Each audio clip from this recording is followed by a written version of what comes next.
Hi, thanks for joining me. Today I've got a fun sort of stereotypical number theory style problem. We want to know how many zeros are there at the end of 2020 factorial.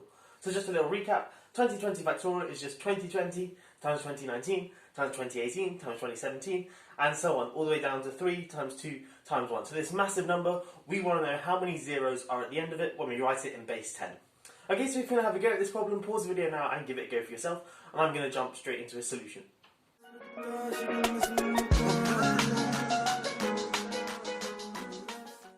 Okay, so the first thing I want to do is sort of state our problem as an equivalent problem and just sort of by thinking of it in a different way. Well, how do we get a 0 at the end of a number? That's only if it's a multiple of 10. And we have 2 zeros at the end of a number if and only if that number is a multiple of 100, and so on. So let's take a number n, ends in k zeros, if and only if n is divisible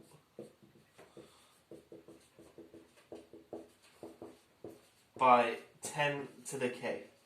So for example, if we look at the number 32,000, because it's got 3 zeros at the end, this number is divisible by 10 to the 3, which is 10 cubed, which is 1,000. But notice that because it doesn't have 4 zeros at the end, it's not divisible by 10 to the 4, which is 10,000. If we try dividing this by 10,000, we get 3.2, which obviously isn't a whole number. Okay, so this thing is kind of straightforward. So what we now want to do is state our problem as an equivalent problem. And in other words, we want to know the largest power of k, the largest number k, such that 10 to the k divides 2020 factorial. Okay, so obviously 10 will divide 2020 factorial, 100 will divide 2020 factorial, but we want to know the largest value of k, such that 10 to the k divides 2020 factorial. Okay, let's get stuck into that problem. Okay, so now what we're going to do is consider the factorization of 2020 factorial, because essentially we want to know how many 10s divide 2020 factorial. Well, firstly, how do we get a 10? Well, 10 is just 2 times 5, so we essentially want to know how many 2s and how many 5s there are in the factorization of 2020, and then look at sort of the smallest of those two numbers, because for every 2-5 pair, you multiply them together, you get 10, and that's going to put a 0 at the end of this number. Okay, so 2020 factorial, let me just write it out.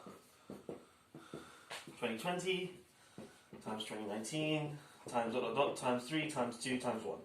Okay, now I guess one thing is quite clear is if we try and write this in sort of prime factorization, there are clearly going to be more 2s than 5s, because every other number gives us a 2 sort of factor, whereas every fifth number gives us a 5. So they're quite clearly going to be, so if you write this in its prime factorization form, it's going to be 2 to the something, and that something is going to be bigger than the something, which is 5 to the something. Okay, so essentially, we know that there are going to be fewer 5s in this factorization here, so all we want to know is the number of 5s in this factorization here. And now this problem is getting a bit simpler. How many 5s are there in this factorization? Well, certainly we're going to have a 5 here, so 1 times 2 times 3 times 4 times 5. Then we're going to get one at 10, and at 15, and at 20, and at 25, and so on. So, well, how many 5s are there? Well, there's precisely 2020 divided by 5. i.e. the number of 5s, the number of multiples of 5 in these 2020 numbers. Okay? But then also, I guess one thing to notice is the solution is not just this, because when we look at 25, for example, we're going to get a 5 squared, so we're getting an additional 5 for free, sort of thing. So we've got to look at how many 25s there are in this thing here, because every multiple of 25 is going to give us an additional 5. So, well, how many 25s are there in this factorization here? Well, it's going to be 2020 divided by 25, but as you can see, this thing here is not a whole number, so we've got to take the greatest integer smaller than or equal to it, or in other words, the floor of this function, of this number. Okay, and a similar thing happens with 5 cubed, because if we look at 125, that's 5 cubed, so that's going to give us another factor of 5. So we've got to add another 5 for every multiple of 125. So then we're going to get a similar sort of thing. We're going to get 2020 divided by 125, but again, this is not a multiple. 2020 is not a multiple of 125, so this isn't going to be an integer. So we've got to look at the floor of this thing here. And the same thing goes for the next power of 5, which is 5 to the 4, which is 625.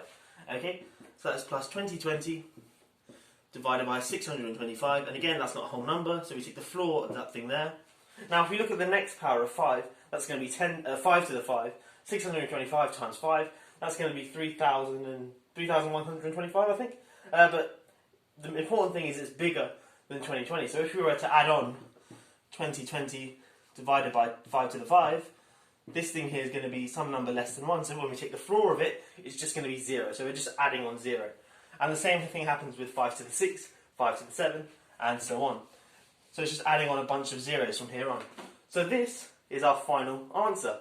But of course, it kind of looks a bit ugly. We just need to compute these terms here, and then we'll be done. And then I'll show you how to generalise for n factorial. So if you want to know the number of zeros at the end of n factorial. Anyway, let's compute this in here, and then we'll get on to the generalisation. Okay, so let's compute 2020 over 5. Just shove that into a calculator, or just look at it, that's 404. Okay, 2020 divided by 25, well, 25 goes into 104 times, so it goes into 2080 times, and then it doesn't go into this last 20, so this is just plus 80.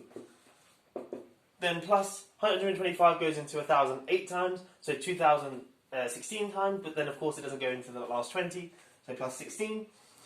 2020 divided by 625 is going to give us 3, or the floor of that is going to give us 3. Adding this up, 404 plus 16 is 420.